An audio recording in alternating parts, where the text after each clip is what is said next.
Hi hello welcome to the pepper cooking ചാനലിലേക്ക് എല്ലാവർക്കും സ്വാഗതം. ഇപ്പോൾ ഓണമൊക്കെ കഴിഞ്ഞ് എല്ലാവരും തിരക്കൊക്കെ കുറഞ്ഞു വരുന്ന സമയമല്ലേ. ഇപ്പം നമുക്ക് എന്താ ചെയ്യാൻ പറ്റുക, ഇന്ന് എന്താ നമ്മുടെ വീഡിയോ എന്ന് വെച്ചാൽ നമുക്കിന്ന് വരാലൊന്ന് പൊളിച്ച് നോക്കിയാലോ. ഇപ്പം എല്ലാവർക്കും അറിയാമല്ലേ വരാൽ പൊളിക്കാനൊക്കെ, എന്നാൽ ഈ രീതിയിൽ ഒന്ന് ചെയ്ത് നോക്കും. സൂപ്പർ എന്ന് വെച്ചാൽ അടിപൊളി ടേസ്റ്റിൽ നമുക്ക് വരാൽ എങ്ങനെയാണ് പൊളിച്ചെടുക്കുന്നതെന്ന് നോക്കാം. നമുക്ക് പോയാലോ വീഡിയോയിലേക്ക്. ചട്ടി അടുപ്പത്ത് വെച്ച് കൊടുത്തിട്ടുണ്ട്. അതിലേക്ക് ആവശ്യമായ വെളിച്ചെണ്ണ ഒഴിച്ചു കൊടുക്കാം. ഇതിലേക്ക് ഒരു ശകലം കടുക് ഒന്ന് പൊട്ടിക്കാം. ശകലം മതി, കടുക് കൂടി പോകരുത്.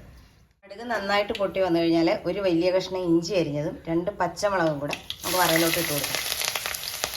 ഒരു 200 ഗ്രാം ചെറിയ ഉള്ളി അരിഞ്ഞത് എടുത്തിട്ടുണ്ട്. അതും കൂടെ നമുക്ക് എണ്ണയിലിട്ടൊന്ന് നന്നായിട്ട് വാട്ടിയെടുക്കാം.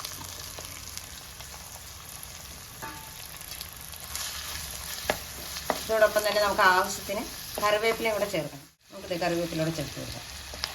ഇനി നമ്മുടെ ചെറിയ ഉള്ളി നന്നായിട്ട് വഴണ്ട് വരണം. നമ്മുടെ ഉള്ളിയൊക്കെ നന്നായിട്ട് വാടിയിട്ടുണ്ട്. ഇതിലേക്ക് നമുക്ക് 2 സ്പൂൺ കാശ്മീരി മുളക് പൊടി ചേർത്ത് കൊടുക്കാം.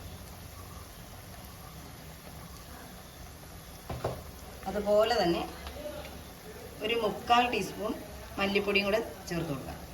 ഇതിനെല്ലാം കൂടെ നന്നായിട്ടൊന്ന് മിക്സ് ചെയ്ത് കൊടുക്കാം.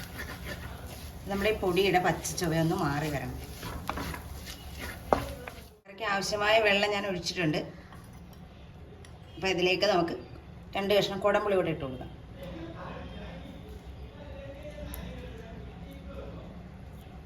ഞാൻ നമ്മുടെ വരാലൊക്കെ കഴുകി വൃത്തിയാക്കി വെച്ചിട്ടുണ്ട്. ഇത് നമുക്ക് ഈ സമയം ചേർത്ത് കൊടുക്കാം.